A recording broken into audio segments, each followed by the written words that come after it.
नदी किनारे गांव में एक साहूकार रहता था। उसकी एक पत्नी और एक लक्ष्मी नाम की बेटी थी। लक्ष्मी की माँ बहुत बीमार रहती थी। इसी बीमारी के चलते एक दिन उसका निधन हो जाता है।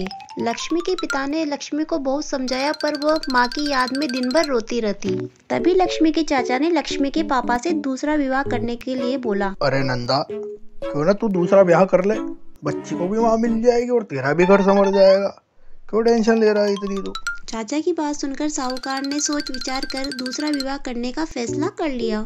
लक्ष्मी की सौतेली माँ का व्यवहार लक्ष्मी के लिए अच्छा नहीं था। साहूकार को व्यापार के सिलसिले में कुछ दिनों के लिए गांव से बाहर जाना पड़ा। साहूकार के जाते ही उसकी सौतेली माँ ने लक्ष्मी से कहा, ए छोकरी, चल टोकरी पकड़ और मच्छी लेकर आ तालाब में से। पर बेचारी लक्ष्मी को मछली पकड़नी आती नहीं थी, तो वो तालाब के पास बैठकर रोने लगी।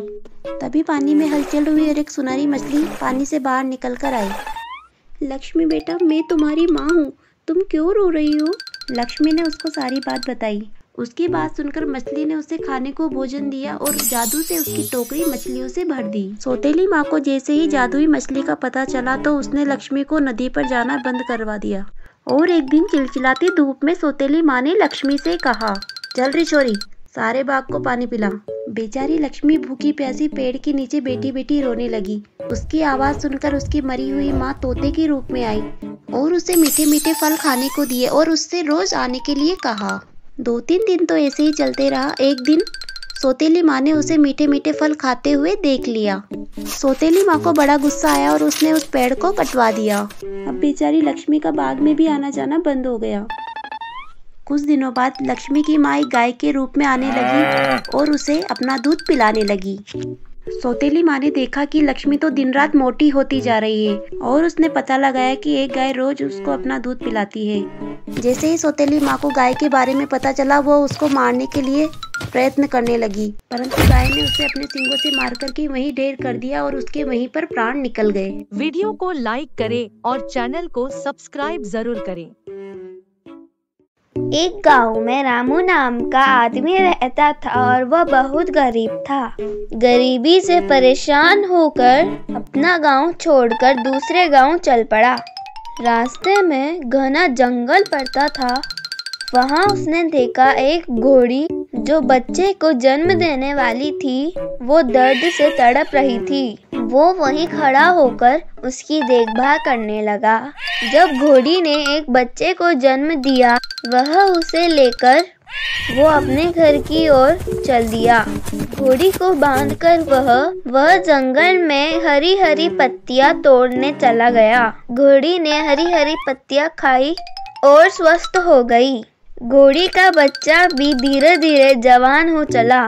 रामू ने उसके गले में एक घंटा बांध दिया, जिससे वो कहीं जाता तो उसका पता चल जाता। घोड़ा वजन उठाने के काम में आने लगा। उससे रामू का व्यापार चल पड़ा। उसके बाल बच्चे भी पलने लगे। सब कुछ अच्छा चलता देखकर रामू एक सेठ के पास गया और कुछ रुपया उधार लेकर 3-4 घोड़े घोड़ियां और ले आया। कुछ दिन बाद उसके पास अनेक घोड़ियां हो गई। उन सब से बहुत अच्छा व्यापार चलने लगा। रामू के पास कई सारी घोड़ियां हो गई।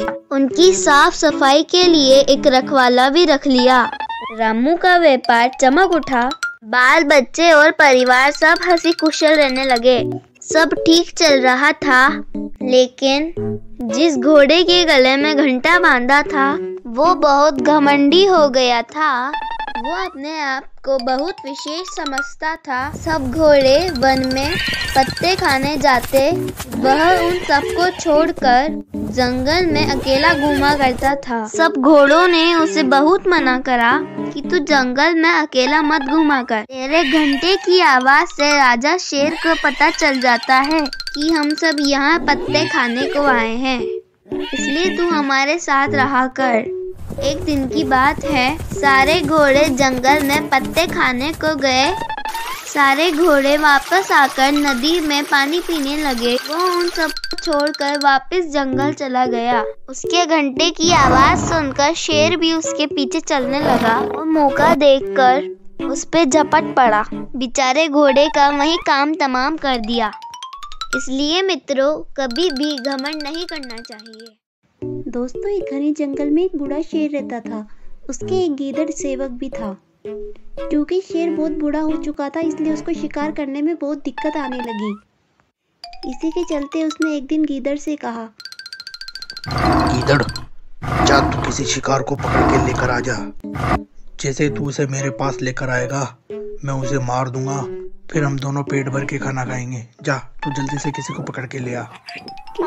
गीदड़ शिकार की खोज में एक पास के गांव में गया।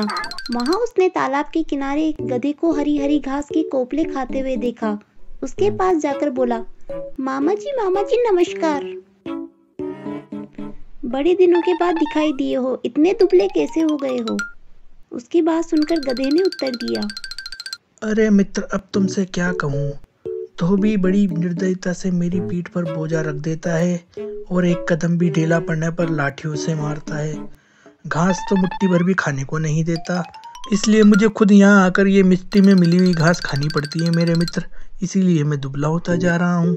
अगर मामा जी यही बात है तो मैं आपको एक ऐसी जगह बताता हूँ जहाँ पर हरी घास का मैदान है, निर्मल जल का जलाशय भी वहीं पर है। वहाँ मेरे साथ आओ और हंसते हंसते अपने जीवन को व्यतीत करो। उसकी बात सुनकर गधा बोला, बात तो ठीक है तुम्हारे मित्र, किंतु हम ठहरे गांव के देसी जानवर, हमको वन के जंगली जानवरों से बड़ा डर लगता है, कहीं वो हमको मार के ना खा जाए, इसीलिए हम वन के हरे मैदानों की तरफ अपना मुख नहीं करते मित्र। तब गीदड़ बोला, मामा ऐसा न कहो, वहाँ मेरा शासन है, मेरे रहते आपका कोई बाल भी बाका नहीं कर सकता। तुम्हारी तरह कई गधों को मैंने धोबियों के अत्याचारों से मुक्ति दिलाई है। उन हरे मैदानों में अभी भी 3 गधेड़ियाँ रहती है जो जवान हो चुकी है। उन्होंने मुझे आते हुए बोला था कि तुम हमारे लिए एक सुंदर जवान गधा ढूंढ के लाना, इसीलिए तो मैं तुम्हारे पास आया हूँ। गीदड़ की बात सुनकर गधा गीदड़ के साथ चलने के लिए तैयार हो गया। गीदड़ के साथ चलते चलते गधा उसी वन पे आ पहुंचा जहाँ कई दिनों से भूखा शेर भोजन की प्रतीक्षा में बैठा हुआ था। जैसे ही गधे ने शेर को देखा, वो वहाँ से भाग उठा। उसे भागते देख शेर ने उसका पीछा किया, पर वो उसे पकड़ नहीं पाया। तब गीदड़ शेर से बोला, तुम्हारा पंजा तो बिल्कुल बेकार हो गया है, तुमसे एक गधा भी मारा नहीं गया। शेर ने गीदड़ की बात का जवाब दिया, अबे तू क्या बात करता है गीदड़, अभी तो मैंने मेरा पंजा तैयार ही नहीं किया था, वो अचानक आया और भाग गया। क्या बात करता है तू? अगर यही बात है तो मैं दोबारा उसको आपके पास लेकर आता हूँ। इस बार वो आपके प्रयास से बचना नहीं चाहिए। गीदड़ फिर से गधे के पास चला गया। गीदड़ को देखकर गधे ने कहा, अरे मित्र, तुम भी मुझे खूब अच्छी जगह ले गए, एक क्षण और बीत जाता तो मेरा तो काम तमाम हो जाता। ऐसा कौन सा जानवर था वो जो मुझे देखकर भड़क उठा और मेरे पीछे दौड़ने लगा? गीदड़ बोला, अरे मामा, तुम भी बड़े ही पागल हो।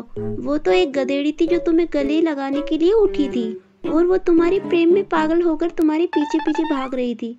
तुम भी व्यर्थ की चिंता कर रहे हो मामा।